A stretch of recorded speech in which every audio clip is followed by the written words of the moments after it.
Afghanistan, and also about Ethiopia, which are equally burning issues. And welcome to the program. Thank you very much, my dear friend from Ethiopia, and I'm really grateful for you. Your Excellency, what's your comment on the situation in Ethiopia? You know, this is my first country as my ambassadorial assignment. So I have a natural affinity and natural love for your country.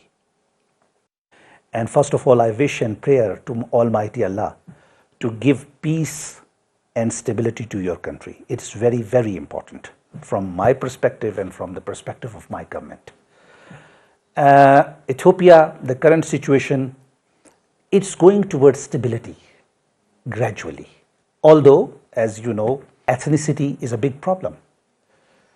And resource allocation is a second big issue. Third is the formation of a strong central government.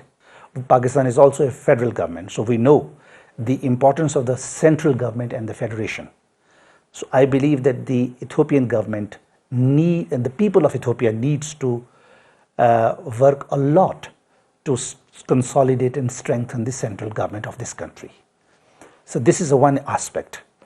And the second is ethnicity, how to reduce the tension between different ethnic groups. Inclusive structure could come up and people can sit down together and find the solutions of their problems.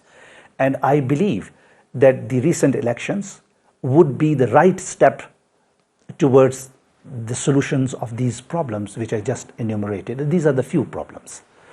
So let's have a hope that after this new formation of new government, which has now been announced on the 4th of October, hopefully the problem of people would be addressed in the right way. Ethiopia needs that the people from the adversarial side should come and sit down on the table and let's start talking. Let's start negotiating that how our internal differences could be resolved. I think this is a fundamental challenge for the government. So that is the main message which should be emanating from the government side, because government always is on the higher pedestal. So the message of peace, message of negotiation, message of dialogue should come from the government side and ask them to come sit down, and we are ready to accommodate our problems. Mr. Ambassador, there are now ideas that many countries, including the United States, say Ethiopia should sit around table and hold dialogue or discuss with TPLF, which has been designated as a terrorist group by the House of People's Representatives. What's your comment on this? Look, we also face this scourge of terrorism in our region. And it is very easy to put fingers on others. My finger will always be directed towards you. But the courage is that how to introspect myself, how to look into myself. There are weaknesses, there are strengths, there are problems, there are solutions. So instead of putting fingers or instead of blaming others, why not we make our own internal inspection? That is the most important thing. It is the strength of a nation. It is the strength of a human being. So I believe that the need of the hour is, let's sit down and introspect ourselves. If there are problems in me, I'm ready to open up it before you. And you please also mention your problems. So once we will put down those problems on table, it would be much, much easier for both of us to resolve our problems. So I think that is the fundamental and the core message of a human intellect, which we have learned over thousands of years of history, how to resolve our problems, how to create a compromise between the demands of two conflicting parties. So it's the right time. What if that group refuses to accept that dialogue? It's a stalemate. It is called in diplomatic jargon, it's called stalemate. Stalemate cannot persist for a longer period of time. It can either be resolved by two ways. One, through your internal ways, and second is from your external means. What I mean? That sometimes the international partners, as arbitrators or as a third party, neutral empires, they come in and sit down with you and try to make a match between the two. But if it is not, then the best solution is that why not me and you can talk together. You are also Ethiopian, I'm also Ethiopian. You know me better, I know you better. Why not we sit down together? This is what I have learned after two decades of my diplomatic training, that this is the most important thing. And it is the ingenuity of a human brain, human mind, and human wisdom. Why not I can resolve my differences? Let's sit down together and remove this pause. And finally, Mr. Ambassador, do you think that the African Union has played its role to settle the situation, the matter here in Ethiopia? The headquarters of the African Union is here in Finfinne City, the capital. Your country is blessed that all the 55 nations of Africa are represented in this capital. It's a big, big political advantage to you and your country. And I think this advantage should be fully realized by engaging African Union in a very constructive way. You know, most of the time in diplomacy, third parties or third organizations sometimes lose their interest when they see that the stalemate has been protracted. So that fatigue is very dangerous for the settlement process. I think both parties need to convey to the third multilateral party, which is the African Union, in response to your question. So if we meaningfully want to engage African Union, then we need to listen to them and we need to act upon their advice, both conflicting parties. So I believe that the leadership in Ethiopia, the current leadership, is very wise, very sagacious, and wants to take the country to the next level in development, social cohesion, constitutional development. So that is the right time to listen to your friends and also introspect yourself. What kinds of needs are actually required to you, and from where those requirements can be met?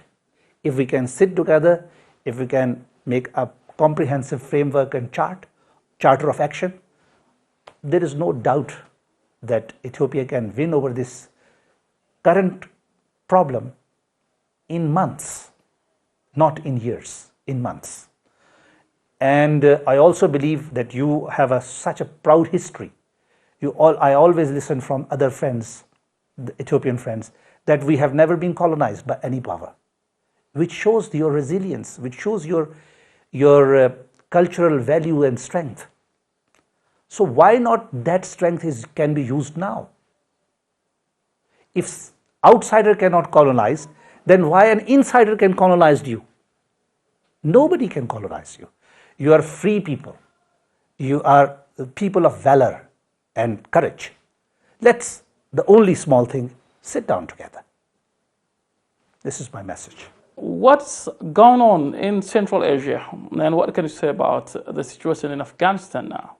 We have been the first victim of that war, you know, when in 1979 it started, and then again after 9/11, when it was invaded by, you know, so many forces together.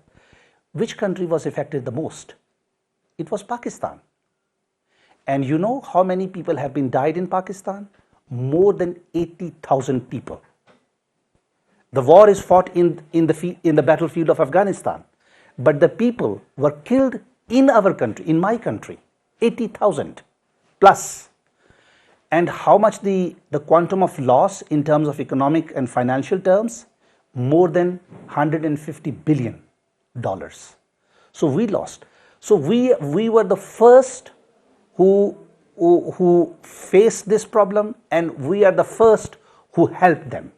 So right from the beginning till today, Pakistan has been playing a role of a facilitator to bring peace, stability, and tranquility in Afghanistan. So there is no doubt in it, and the world has recognized all our international partners, those who were involved in the negotiations with Afghans, with Taliban's. They recognize, they know that Pakistan has sacrificed a lot, and Pakistan has been playing an important and crucial role to settle and to resolve the issue in Afghanistan. Your Excellency said that Tajikistan, Kazakhstan, Turkmenistan, Uzbekistan, Iran, and China with Pakistan are working well to support Afghanistan. But another great country is there, your neighbor, India, is there. I mean, what's the role of India there? Because you said China is there, the most populous, the second India is there. Is India also supporting that, or the other way? How can you tell me what this situation is all about? Right. Anwar, first you need to know the ethnic composition of Afghanistan in order to understand the role of regional countries. Yes, 45% of the population living in Afghanistan to its southern belt, which is along the Pakistan's border region, are Pashtun. They are Pashtuns. Their language is Pashto, common language. The tribes living along Pakistan and Afghanistan border are divided between the two. So that 45% population is the population which is known as Pashtun population. Then the half of the population which is living beyond the Hindu Kush mountains. Hindu Kush actually divides the Afghanistan's territory into two parts, the northern Afghanistan and southern Afghanistan. So southern are all living below the Hindu Kush mountains along Pakistan's border, right from Kabul to Kandahar. It is a territory spread around 2,000 plus kilometers. Then the northern areas, which is called northern Afghanistan, is inhabited by Tajik, Uzbek, Turkmen, and Hazara. This is another tribe. They all constitute about 5 to 10% each ethnic group. So that is the entire, the composition. Now the Northern Alliance somehow has a differences with southern Pashtun speaking people. Those later turned into Talibans. Earlier they were all Mujahideens. From 79 till 9/11, they were all Mujahideens. And after that, those Mujahideens turned into Talibans. So it's just a change of nomenclature. But ethnically, they are the two groups, northern people and the southern Afghanistan people. So there is no difference. But totally, you can say all of them are Afghans. And they are the people of Afghanistan. So I mean, now, many people believe that Pakistan is very close to the people, those called Pashtuns in Afghanistan. And we don't have any relations with the people living in the north, the northern people, Tajik, Uzbek, Hazaras. No, it is not correct. Many believe that we Pakistanis are closer to Pashtuns. That is a natural affinity.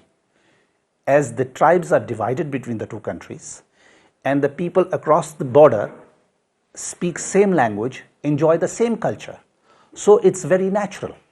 But the people, those who are living in the north, have more closer affinity with the people of Tajikistan, Uzbekistan, Turkmenistan, and Iran. And by the way, their language is Persian, Dari. It's a derivation of Persian, original Persian, which is spoken in Iran, slightly different than Iranian Persian. It's called Dari in Afghanistan. So that is how, the ethnic division and their linguistic characteristics are like that. And now India has built some sort of relations with the Northern Alliance, which have direct differences with the Pashtun population of the south. So our adversaries believe that since we are closer to Pashtuns, so let's have a developed relationship with those who are opposite to it, meaning the Northern Alliance. So that is how they played politics inside Central Asia and in Afghanistan. And the idea of India is only to block Pakistan, not to go closer to the Central Asian republics, which were also liberated after the collapse of Soviet Union. So this is a one strategic, objective of our adversaries in that region, one. And second, that we should not become very close to each other for our economic social and diplomatic and political gains. But it is all, it's all a far off dream. Now look at after 40 long years, when the entire geopolitical situation is changing in Afghanistan, again the alliances are shifting towards different directions. Some are coming closer to Pakistan, some are going closer to Indian side, and some are going closer to American sides. So this realignment will definitely take place in coming days. But despite all realignment, the main idea is that how to protect the interest of Afghan people. That is the fundamental question. And Pakistani policymakers and the Pakistan's government and the government of Imran Khan, my Prime Minister, are all focusing on that how to consolidate all those gains which we have achieved so far in order to improve the socio-economic conditions in Afghanistan and ensure peace and stability in that disturbed country whose, I think, third generation is now facing this scourge of war. Enough is enough. Let's start building the country together.